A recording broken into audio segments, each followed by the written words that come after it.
La beauté fraîche de la matinée qui suivit atténua quelque peu l'impression terne et sinistre qu'avait produite sur nous deux cette première expérience à Baskerville Hall. Lorsque Sir Henry et moi nous installâmes devant notre petit déjeuner, les faisceaux du soleil inondaient la pièce par les hautes fenêtres à meneaux et les armoiries qui les décoraient lançaient des taches de couleur délavées. Les boiseries sombres luisaient comme du bronze dans les rayons dorés, et il était difficile d'imaginer que c'était la même pièce qui avait produit sur nous une impression aussi sinistre que la veille au soir. « Je suppose que c'est nous qui sommes à blâmer et non la maison, » dit le baronnet. « Nous étions fatigués par le voyage et refroidis par le trajet en voiture, ce qui aura donné une vision lugubre des lieux. Maintenant, nous voilà frais et dispos, et tout a l'air plus gai. » « Et pourtant, ce n'était pas entièrement une question d'imagination, répondis-je. N'avez-vous pas, par exemple, entendu quelqu'un, une femme, je crois, sangloter cette nuit ? C'est curieux, car il m'a semblé percevoir quelque chose de la sorte alors que j'étais à moitié endormi. J'ai attendu un bon moment, mais cela ne s'est pas reproduit et j'en ai donc conclu que j'avais rêvé. Je l'ai entendu distinctement, et je suis sûr qu'il s'agissait bien des sanglots d'une femme. Nous devons poser la question sans attendre. Il tira la sonnette et demanda à Barrymore s'il pouvait expliquer cet incident. Il me sembla que les traits blafards du majordome devinrent encore un peu plus pâles en écoutant son maître lui poser cette question. « Il n'y a que 2 femmes dans la maison, Sir Henry, répondit-il. L'une est la fille de cuisine qui dort dans l'autre aile, l'autre est ma femme, et je peux vous affirmer qu'elle n'est pas à l'origine du bruit. » Et pourtant, il mentait en disant cela, car il se trouve qu'après le petit déjeuner, je croisai par hasard Madame Barrymore dans le long couloir alors que le soleil éclairait nettement son visage. C'était une femme massive, impassible, aux traits rudes et à la bouche pincée et austère. Mais ses yeux rougis, qui me regardèrent à travers des paupières gonflées, en disaient long. C'était donc elle qui avait pleuré durant la nuit, et en ce cas, son mari devait le savoir. Et pourtant, il avait pris le risque incontestable d'être confondu en affirmant le contraire. Pourquoi avait-il fait cela ? Et pourquoi avait-elle pleuré si amèrement ? Déjà, ce bel homme pâle avec sa barbe noire était enveloppé d'un halo de mystère et de ténèbres. C'était lui qui, le premier, avait découvert le corps de Sir Charles, et nous n'avions que sa parole sur les circonstances qui entouraient la mort du vieil homme. Après tout, se pouvait-il que ce fût Barrymore que nous avions vu dans le fiacre de Regent Street ? La barbe aurait bien pu être la même. Le cocher nous avait alors décrit quelqu'un de plus petit, mais son jugement aurait aisément pu être erroné. Comment s'en assurer une bonne fois pour toutes ? La première chose à faire était évidemment d'aller voir le receveur des postes de Grimpen pour vérifier si le télégramme de contrôle avait bien été remis en main propre à Barrymore. Quelle que soit la réponse, j'en aurais au moins quelque chose à raconter à Sherlock Holmes. Sir Henry avait de nombreux documents à examiner après le petit déjeuner, et le moment était donc propice à mon excursion. C'était une promenade agréable de 6 kilomètres en lisière de la lande qui me mena finalement à un petit hameau gris d'où 2 bâtiments plus grands, qui apparurent être l'auberge et la maison du docteur Mortimer, s'élevaient bien au-dessus des autres. Le receveur des postes, qui était également l'épicier du village, se souvenait très bien du télégramme. « Certainement, monsieur, dit-il. Le télégramme a été remis à monsieur Barrymore exactement comme il était demandé. Qui le lui a remis ? Mon fils, que voici. James, tu as bien donné le télégramme à monsieur Barrymore au manoir la semaine dernière, n'est-ce pas ? Oui, père, je l'ai donné. En main propre ? Demandai-je. Eh bien, il était monté au grenier à ce moment-là, et je n'ai donc pas pu lui remettre en main propre. Mais je l'ai donné à Madame Barrymore, et elle m'a promis de le lui remettre sans tarder. As-tu vu monsieur Barrymore ? Non, monsieur. Je vous dis qu'il était au grenier. Mais si tu ne l'as pas vu, comment sais-tu qu'il se trouvait au grenier ? Oh, certainement que sa femme doit savoir où il se trouve, dit le receveur sur un ton irrité. N'a-t-il pas reçu le télégramme ? S'il y a une erreur, c'est à monsieur Barrymore lui-même de venir se plaindre. Il semblait inutile de poursuivre l'enquête plus loin, mais il était clair qu'en dépit de la ruse de Holmes, rien ne nous prouvait que Barrymore ne se trouvait pas tout le temps à Londres. Supposons que ce soit le cas. Que le dernier homme à avoir vu Sir Charles vivant fut aussi le premier à prendre en chasse le nouvel héritier de retour en Angleterre. Et alors ? Était-il l'émissaire de quelqu'un d'autre, ou avait-il lui-même quelque sinistre dessein en tête ? Quel intérêt pour lui de persécuter la famille Baskerville ? Je repensais à l'étrange avertissement découpé dans l'article de tête du Times. Était-ce son œuvre? Ou se pouvait-il que ce soit celle de quelqu'un qui s'était engagé à contrecarrer ses plans? La seule raison valable était celle suggérée par Sir Henry. Si la peur pouvait éloigner la famille, les Barrymore seraient assurés d'une demeure confortable, et cela à titre permanent. Mais une telle explication serait sans doute impropre à rendre compte du profond et subtil agencement qui semblait entourer d'une toile invisible le jeune baronnet. Holmes lui-même avait dit qu'aucun cas plus complexe ne lui avait été soumis dans la longue série de ses enquêtes sensationnelles. Je priai, en rentrant le long de la route grise et déserte, pour que mon ami soit rapidement libéré de ses obligations et qu'il puisse descendre ici pour me soulager de ce lourd fardeau de responsabilité qui pesait sur mes épaules. Mes pensées furent soudain interrompues par un bruit de course derrière moi et par une voix qui m'appelait par mon nom. Docteur Watson! Je me retournai en pensant voir le docteur Mortimer, mais à ma grande surprise, celui qui me poursuivait était un inconnu. C'était un petit homme mince et glabre, l'air guindé, les cheveux filasses et la mâchoire anguleuse, entre 30 et 40 ans, vêtu d'un costume gris et coiffé d'un chapeau de paille.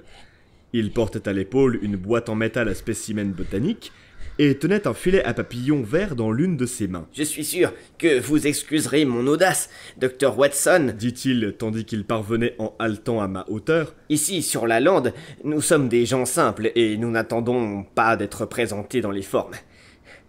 Vous avez peut-être entendu mon nom par notre ami commun, Mortimer. Je suis Stapleton, de Merripit House. Votre filet et votre boîte me l'auraient appris, dis-je, car je savais que M. Stapleton était un naturaliste.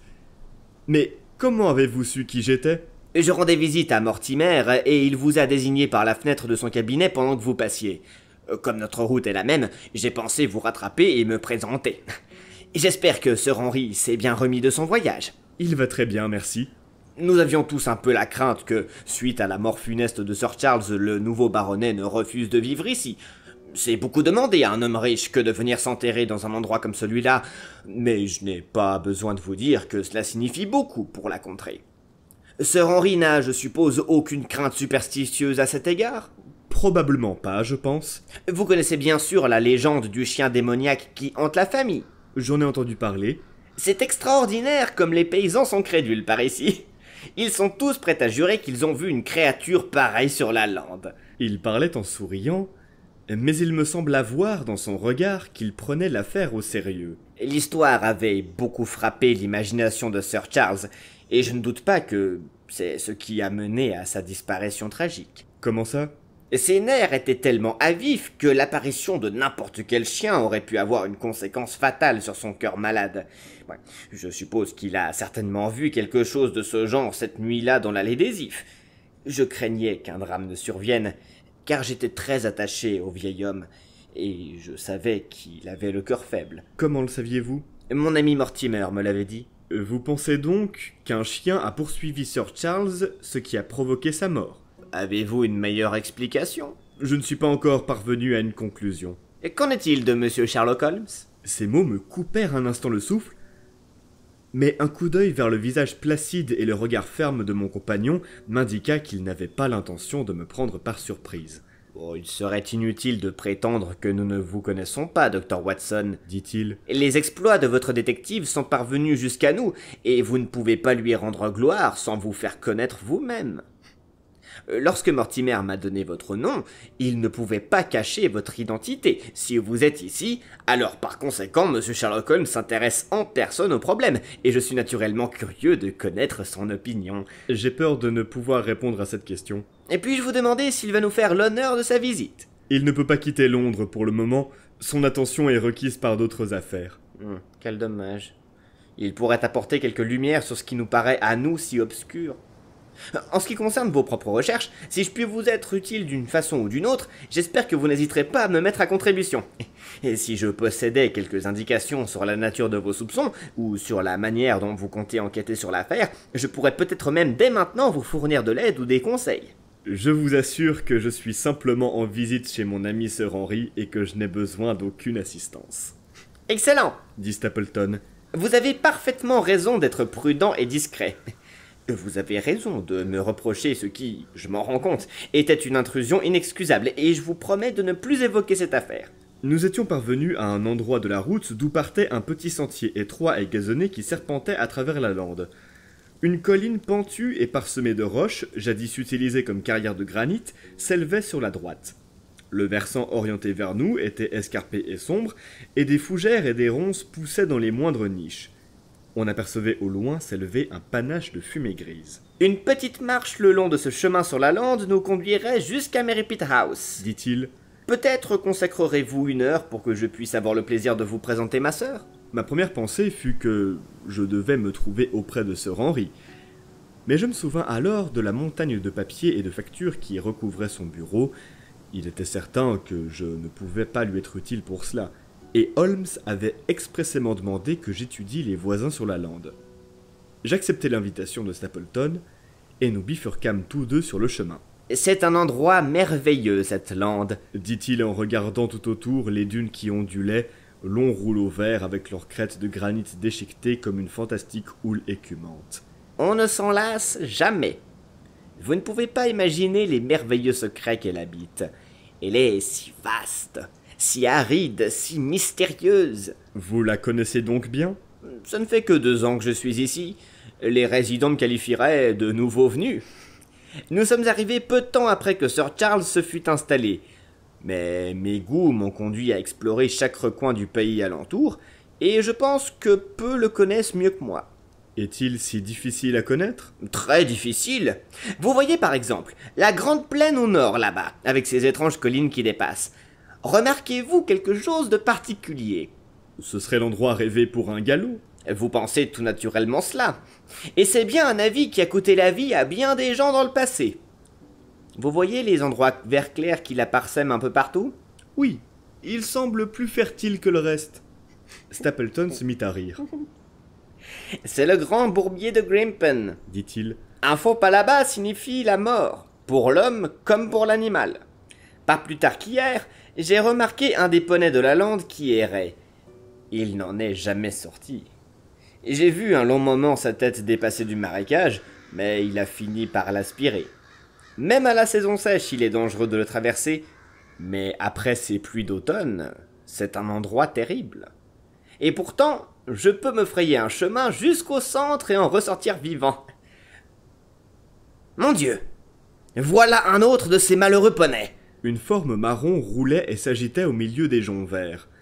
Un long cou contorsionné de martyr jaillit alors, puis un cri affreux retentit sur la lande.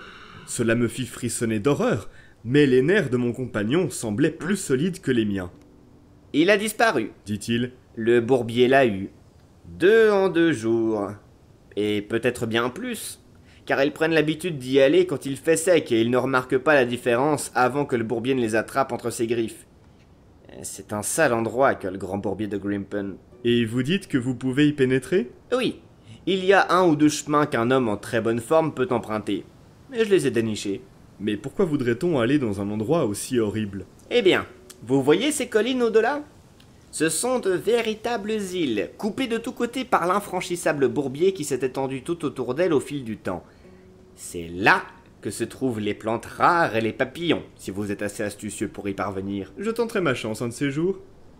Il me regarda d'un air étonné. Pour l'amour de Dieu, ôtez-vous de la tête une idée pareille, Dit-il. J'aurai votre mort sur la conscience. Je vous assure que vous n'auriez pas la moindre chance d'en revenir vivant. C'est uniquement en mémorisant certains points de repère fort complexes que je parviens à le faire. Oh là ! M'écriai-je. Qu'est-ce que c'est ? Un long gémissement grave, indiciblement triste, balaya la lande. Il envahit complètement l'atmosphère, et pourtant, on n'aurait pas su dire d'où il provenait. D'abord faible murmure, il se transforma en un profond rugissement, puis tomba dans un murmure lancinant et mélancolique. Stapleton me regarda avec une expression curieuse. « Endroit étrange que cette lande. » Dit-il. « Mais qu'est-ce que c'est ?» Les paysans disent que c'est le chien des Baskerville qui réclame sa proie. Je l'ai entendu 1 fois ou 2 auparavant, mais jamais aussi fort. Frissonnant de peur, je parcourus du regard la vaste plaine bosselée, marbrée des taches vertes des joncs. Rien ne bougeait sur cette grande étendue, hormis une paire de corbeaux qui croassaient bruyamment sur un rocher derrière nous. « Vous êtes quelqu'un d'instruit. Vous ne croyez pas à de telles absurdités ?» lui demandai-je. « Quelle est selon vous l'origine d'un bruit aussi étrange ?» Les marécages émettent parfois des sons étranges. C'est lorsque la boue se tasse ou que l'eau remonte, quelque chose comme ça. Non, non, c'était quelque chose de vivant. Oui, peut-être. Avez-vous déjà entendu le cri d'un butor? Non, jamais. C'est un oiseau très rare en Angleterre, pratiquement disparu de nos jours, mais tout est possible sur la lande. Mais je ne serais pas surpris d'apprendre que ce que nous avons entendu était le cri du dernier des butors. C'est la chose la plus bizarre, la plus étrange que j'ai jamais entendue. Oui, c'est vraiment un endroit mystérieux. Regardez le flanc du coteau là-bas. Qu'est-ce que c'est d'après vous? Toute la pente escarpée était recouverte de cercles de pierres grises, au moins une vingtaine. Qu'est-ce que c'est? Des parcs à moutons? Non, ce sont les demeures de nos ancêtres méritants. L'homme préhistorique occupait largement la lande, et comme personne n'y a véritablement vécu depuis, nous trouvons toutes ces petites installations exactement comme il les a laissées. Voici ces wigwams, sans leur toit. Vous pourriez même voir son foyer et sa couche si vous vous donnez la peine d'y pénétrer. Mais c'est une véritable petite ville. Quand était-elle habitée? Au néolithique. Pas de date exacte. Que faisait-il? Ils élevaient le bétail sur ses pentes et ils apprirent à exploiter l'étain lorsque l'épée de bronze commença à remplacer la hache de pierre. Regardez la grande tranchée sur la colline opposée. Voilà leurs traces. Oui, vous trouverez des choses très singulières sur la lande, Dr. Watson. Oh, excusez-moi, voilà certainement un cyclopide. Une petite mouche ou une phalène virevoltait en travers de notre chemin, et en un instant Stapleton s'était élancé à sa poursuite avec une énergie et une vitesse extraordinaires. À mon grand désarroi, la créature vola tout droit en direction du grand bourbier, mais mon compagnon n'hésita pas un instant, bondissant dans son sillage d'une touffe à l'autre, son filet vert flottant dans l'air. Ses vêtements gris et sa progression irrégulière, par à-coups et en zigzag, ne le rendaient pas très différent lui-même d'une sorte de phalène géante. J'étais là à admirer sa poursuite avec un mélange d'admiration devant son extraordinaire activité et de peur qu'il ne perde pied dans le funeste bourbier, quand j'entendis un bruit de pas et, en me retournant, découvris une femme non loin de moi sur le chemin. Elle était venue de la direction du panache de fumée qui indiquait l'emplacement de Merripit House, mais la déclivité de la lande l'avait dissimulée jusqu'à ce qu'elle se trouve à proximité. Il s'agissait, à n'en pas douter, de cette mademoiselle Stapleton dont on m'avait parlé, étant donné que les dames quelles qu'elles fussent devaient être rares sur la lande, et que je me souvenais qu'on me l'avait décrite comme une beauté. La femme qui s'approcha de moi l'était certainement, et d'une manière peu commune. On ne pouvait trouver plus grand contraste entre un frère et une sœur, car Stapleton avait le teint insipide, les cheveux clairs et les yeux gris, tandis qu'elle était plus mate de peau qu'aucune autre femme brune que j'avais pu voir en Angleterre, mince, grande et élégante. Elle avait le visage fier, finement dessiné, si régulier qu'il aurait pu sembler impassible sans une bouche sensible et de beaux yeux noirs et intenses. Avec sa silhouette parfaite et sa robe raffinée, elle constituait en vérité une apparition étrange sur le chemin désolé d'une lande. Elle avait le regard posé sur son frère quand je me retournai, puis elle accéléra le pas dans ma direction. J'avais ôté mon chapeau et m'apprêtais à lui livrer une explication, mais ses propres paroles entraînèrent mes pensées dans une nouvelle direction. « Repartez » dit-elle. « Repartez directement à Londres, tout de suite !» Je ne pus que la dévisager bouche bée. Elle me fusilla des yeux et frappa le sol du pied avec impatience. « Pourquoi devrais-je repartir ?» lui demandai-je. « Je ne peux pas vous l'expliquer. » Elle parlait d'une voix basse et passionnée, la parole curieusement zozotante. « Mais pour l'amour de Dieu, faites ce que je vous dis. Repartez et ne remettez plus jamais les pieds sur la lande. »« Mais je viens tout juste d'arriver. »« Monsieur, ne pouvez-vous pas comprendre quand un avertissement est pour votre bien? Retournez à Londres. Partez ce soir. Partez d'ici à n'importe quel prix. Zut, mon frère arrive. Pas un mot sur ce que j'ai dit. Voulez-vous bien m'attraper cette orchidée qui se trouve sur les prêles là-bas? Les orchidées abondent sur la lande, même si bien sûr, vous venez un peu tard pour voir toutes les beautés de l'endroit. » Stapleton avait abandonné sa chasse et revenait vers nous essoufflé et tout rouge de ses efforts. « Oui, Beryl » dit-il, mais il me sembla que le ton de son salut manquait quelque peu de chaleur. « Eh bien, Jack, tu as très chaud. »« Oui, je chassais un cyclopide. C'est très rare, et on n'en trouve pas souvent à la fin de l'automne. Quel dommage que je l'ai manqué. Il parlait d'un air détaché, mais ses petits yeux clairs allaient sans arrêt de sa sœur à moi. Vous avez fait connaissance à ce que je vois, hein? Oui. Je disais à Sir Henry qu'il était un peu tard pour qu'il voie les véritables beautés de la lande. Mais de qui croyez-vous qu'il s'agit? J'imagine qu'il doit s'agir de Sir Henry Baskerville? Non, non, dis-je.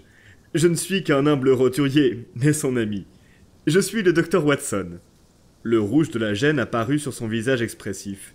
Nous nous sommes mal compris, dit-elle. Vous n'avez pourtant pas eu beaucoup de temps pour discuter. Fit observer son frère avec le même regard interrogateur. Je parlais comme si le docteur Watson résidait ici, et non comme un simple invité, dit-elle. Peu importe qu'il soit tôt ou tard pour les orchidées. Mais vous allez venir découvrir Merripit House, n'est-ce pas? Une courte marche nous y mena, une austère maison de la lande qui fut jadis la ferme de quelques éleveurs à une époque prospère et révolue, mais aujourd'hui réaménagée et transformée en habitation moderne.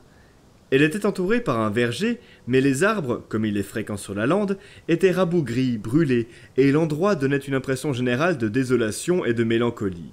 Nous fûmes introduits par un vieux serviteur étrange et rachitique, aux vêtements élimés, qui semblait s'occuper de la maison.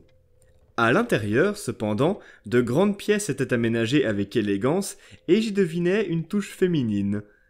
Alors que je regardais à travers les fenêtres l'interminable lande parsemée de granit s'étendre sans interruption jusqu'à l'horizon lointain, je ne pus m'empêcher de m'interroger sur les raisons qui avaient bien pu pousser cet homme très instruit et cette femme splendide à s'installer dans un lieu pareil. Drôle d'endroit que celui que nous avons choisi, non? Dit-il comme en réponse à mes pensées. Et pourtant, nous parvenons à nous rendre plutôt heureux. N'est-ce pas, Beryl? Assez heureux, dit-elle, mais il n'y avait guère de conviction dans sa voix. Je possédais une école, dit Stapleton. C'était dans le nord du pays. Bon, le travail, pour un homme comme moi, était machinal et sans intérêt, mais le privilège de vivre auprès des jeunes, de contribuer à modeler ses esprits novices et à y imprimer son propre caractère et ses idéaux, m'était très cher. Oh, cependant, le destin était contre nous. Une sérieuse épidémie éclata dans l'école et 3 garçons moururent. Il ne se releva jamais de ce coup et une grosse partie de mon capital fut irrémédiablement engloutie. Et pourtant, si ce n'est la perte de la charmante compagnie des garçons, je pourrais me réjouir de mon malheur, car avec mon goût pour la botanique et la zoologie, je possède ici un champ de travail illimité, et ma sœur est aussi attachée à la nature que moi. Tout cela, Dr. Watson, vous a traversé l'esprit d'après votre expression alors que vous observiez la lande par la fenêtre. Il est certain qu'il m'est passé par la tête l'idée que c'était peut-être un endroit un peu ennuyeux, moins pour vous peut-être que pour votre sœur. Non, non, je ne m'ennuie jamais, dit-elle rapidement. Oh, nous avons des livres, nous avons nos recherches et des voisins intéressants. Le docteur Mortimer est un homme très cultivé dans son domaine. Ce pauvre Sir Charles était également un remarquable compagnon. Nous le connaissions très bien, et il nous manque plus que je ne saurais le dire.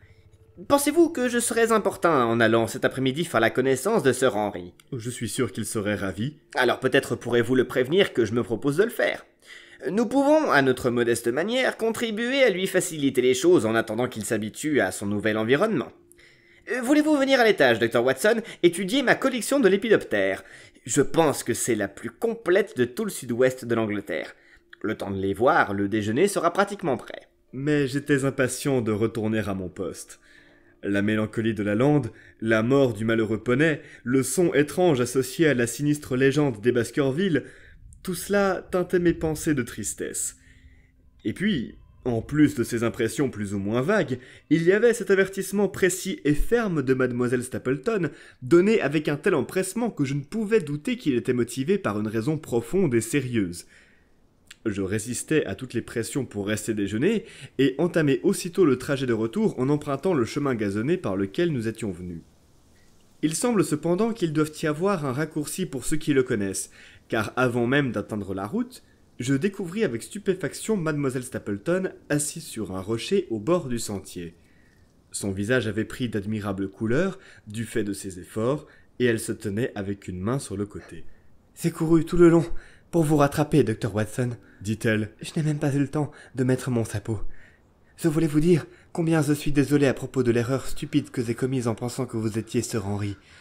Oubliez s'il vous plaît les mots que j'ai prononcés, qui ne s'appliquent aucunement à vous. »« Mais je ne peux les oublier, mademoiselle Stapleton, dis-je. Je suis l'ami de Sir Henry, et son bien-être me concerne directement. Dites-moi, pourquoi étiez-vous si impatiente de voir Sir Henry retourner à Londres ? Un caprice de femme, Dr. Watson. Quand vous me connaîtrez mieux, vous comprendrez que je ne peux pas toujours donner les raisons de ce que je fais ou dis. Non, non. Je me souviens de l'émotion de votre voix. Je me souviens de l'expression de votre regard. Je vous en prie, soyez franche avec moi, mademoiselle Stapleton, car depuis mon arrivée, j'ai pris conscience de beaucoup de zones d'ombre autour de moi. Vivre ici m'apparaît comme le grand bourbier de Grimpen, avec des petites taches vertes disséminées dans lesquelles on risque de sombrer et sans guide pour vous montrer la piste. Alors, exposez-moi ce que vous aviez voulu dire, et je vous promets de transmettre votre avertissement à Sir Henry. Une expression d'hésitation passa un instant sur son visage, mais son regard s'était de nouveau durci lorsqu'elle me répondit. « Vous y attachez trop d'importance, Dr. Watson, dit-elle. Mon frère et moi avons été très secoués par la mort de Sir Charles. Nous le connaissions intimement, car sa promenade préférée empruntait la lande et menaçait nous. Il était très impressionné par la malédiction qui pesait sur sa famille, et quand cette tragédie est survenue, j'ai naturellement pensé qu'il existait des raisons aux craintes qu'il exprimait. J'ai donc été troublé lorsque j'ai appris qu'un autre membre de la famille venait s'installer ici, et j'ai pensé qu'il devait être averti du danger qu'il courait. C'était tout ce que j'avais l'intention de lui dire. Mais quel est le danger ? Vous connaissez l'histoire du sien ? Je ne crois pas de telles sottises. Mais moi j'y crois. Si vous possédez quelque influence sur Sir Henry, emmenez-le loin d'un endroit qui a toujours été funeste à sa famille. Le monde est vaste. Pourquoi voudrait-il vivre dans un endroit dangereux ? Parce que c'est un endroit dangereux. C'est la nature de Sir Henry.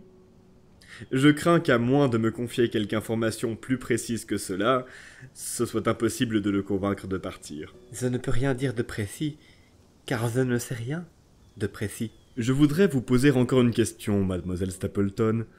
Si vous n'aviez rien de plus à m'apprendre quand vous m'avez adressé la parole, pourquoi désiriez-vous que votre frère ne surprenne pas ce que vous disiez ?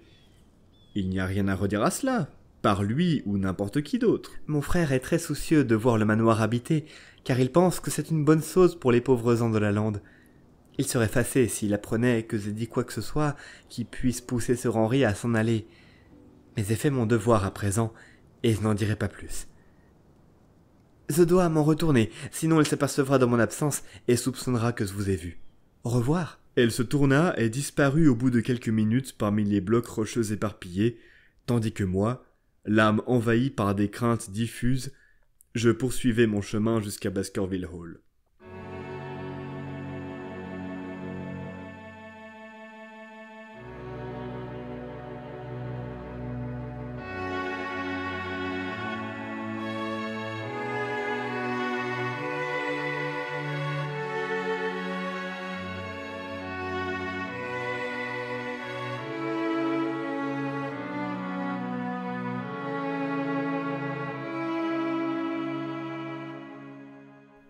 À partir d'ici, je poursuivrai le cours des événements en retranscrivant mes propres lettres à M. Sherlock Holmes qui se trouvent sur la table devant moi.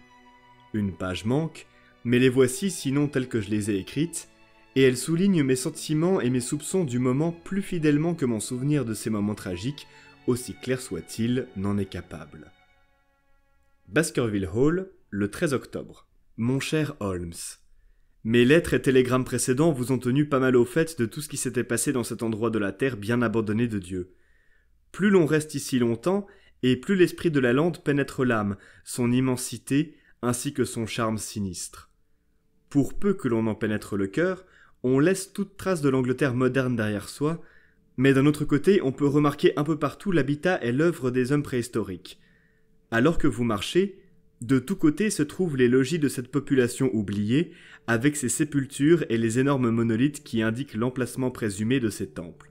En regardant ces huttes de pierre grise se découper sur les pentes balafrées, on abandonne son époque derrière soi, et si l'on découvrait un homme hirsute vêtu de peau de bête s'extraire d'une porte basse et placer sur la corde de son arc une flèche avec une pointe en silex, on trouverait sa présence plus naturelle que la sienne.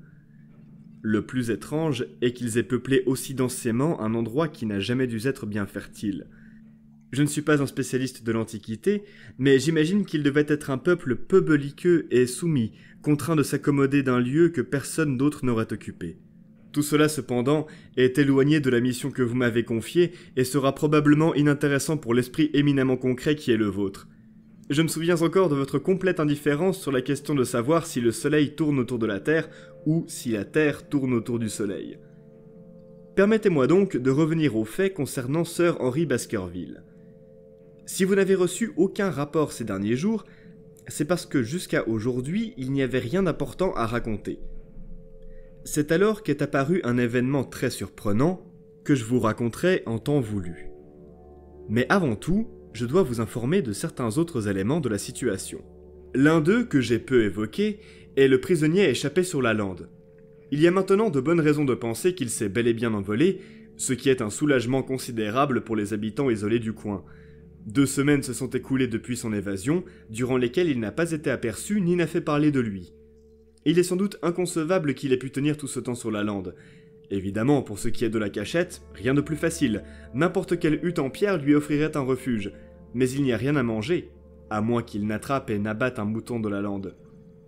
Nous pensons donc qu'il est parti, et les fermiers des alentours n'en dorment que mieux. Nous sommes 4 hommes valides dans cette maison, donc nous pouvons nous protéger, mais j'avoue que je me suis senti parfois mal à l'aise en posant au Stapleton. Ils vivent à des lieues de tout secours. Il y a une bonne, un vieux serviteur, la sœur et son frère, qui n'est pas très robuste. Ils seraient démunis face à un type désespéré comme cet assassin de Notting Hill s'il parvenait à s'introduire dans la maison. Sir Henry et moi, nous sommes tous deux inquiétés de leur situation, et on suggéra que Perkins, le palefrenier, aille dormir là-bas, mais Stapleton n'a pas voulu en entendre parler. Le fait est que notre ami le baronnet commence à montrer un intérêt considérable pour notre belle voisine. Bon, rien de bien étonnant, car le temps pèse lourdement sur un homme actif dans cet endroit isolé. Il y a quelque chose de tropical et d'exotique en elle qui forme un singulier contraste avec son frère, calme et peu émotif. Et pourtant, lui aussi évoque un feu qui couve.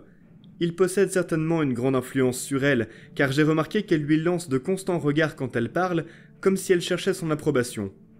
Je suppose qu'il est gentil avec elle. Il y a un éclat froid dans son regard, et une fermeté dans ses lèvres fines qui indique un caractère volontaire et probablement dur. Vous trouveriez le spécimen intéressant. Il est venu rendre visite à Baskerville le premier jour, et dès le lendemain matin, il nous a tous deux conduits à l'endroit où la légende du terrible Hugo est prétendument née.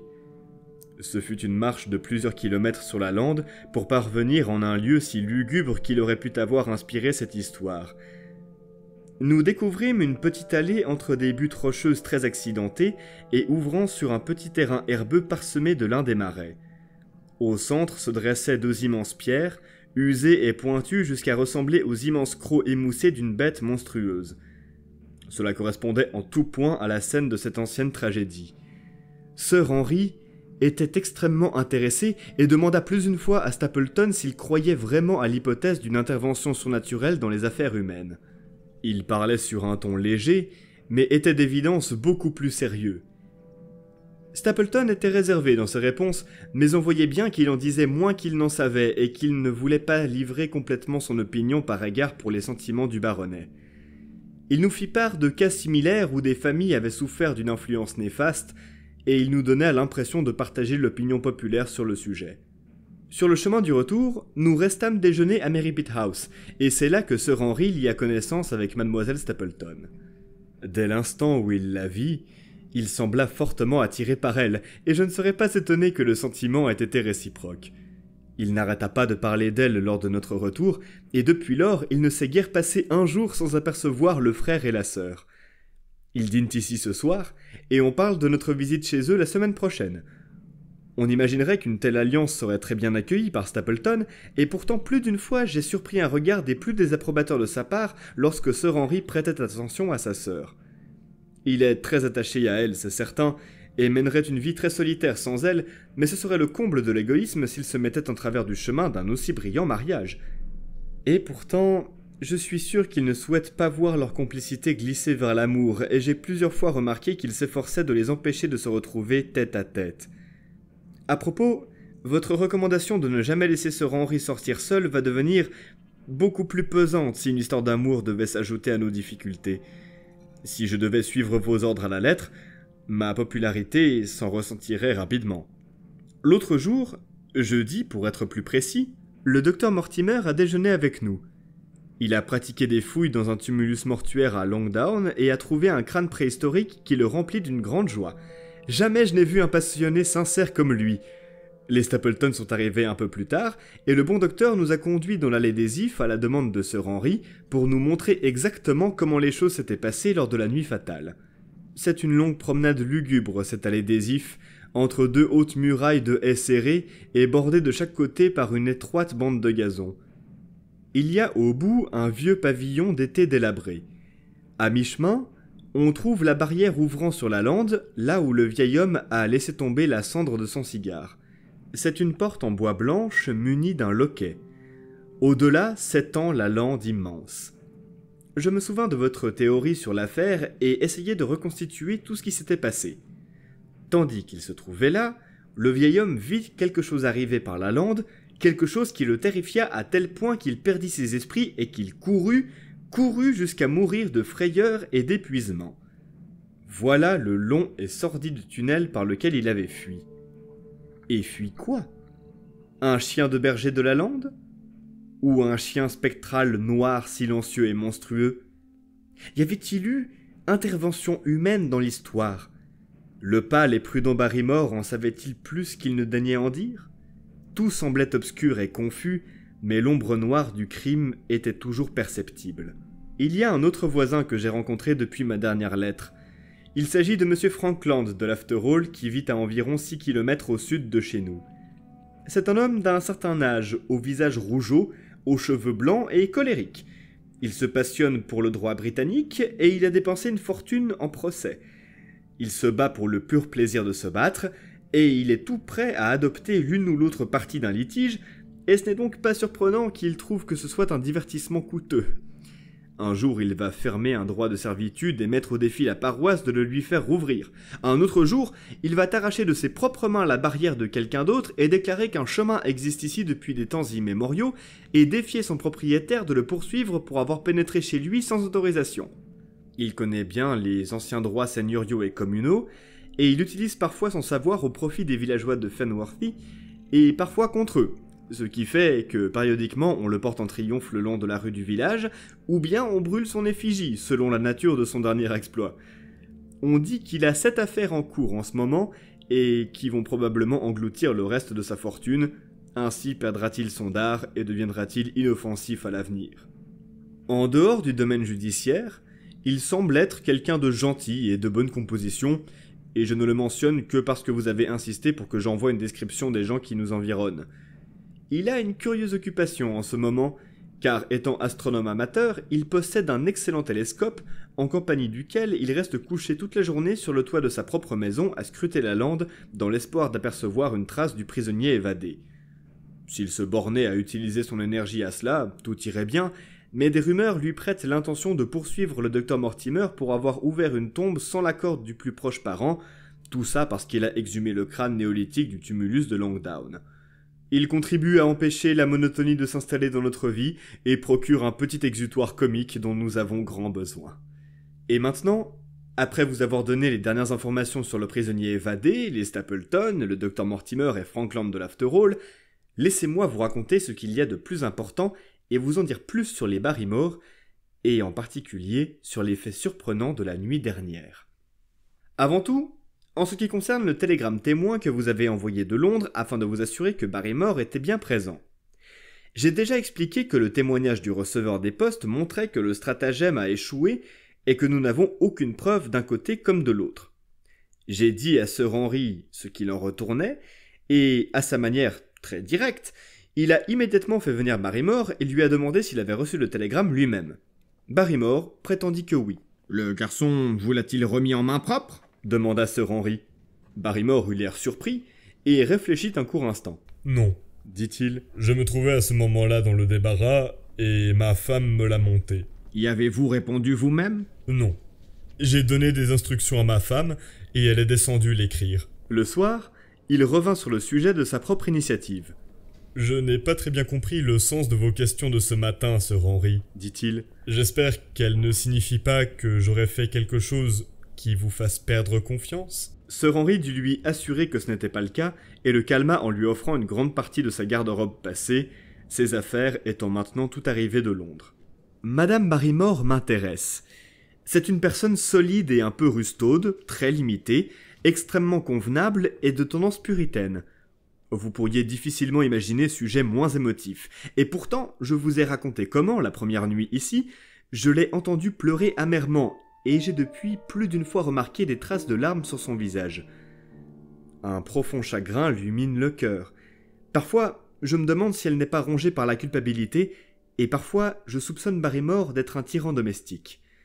J'ai toujours senti quelque chose d'étrange et de douteux dans le caractère de cet homme, mais notre aventure de la nuit dernière a fait ressurgir tous mes soupçons. Et pourtant, l'affaire elle-même peut sembler négligeable. Vous savez que je ne dors pas très profondément, et puisque je suis de faction dans cette maison, mon sommeil est plus léger que jamais.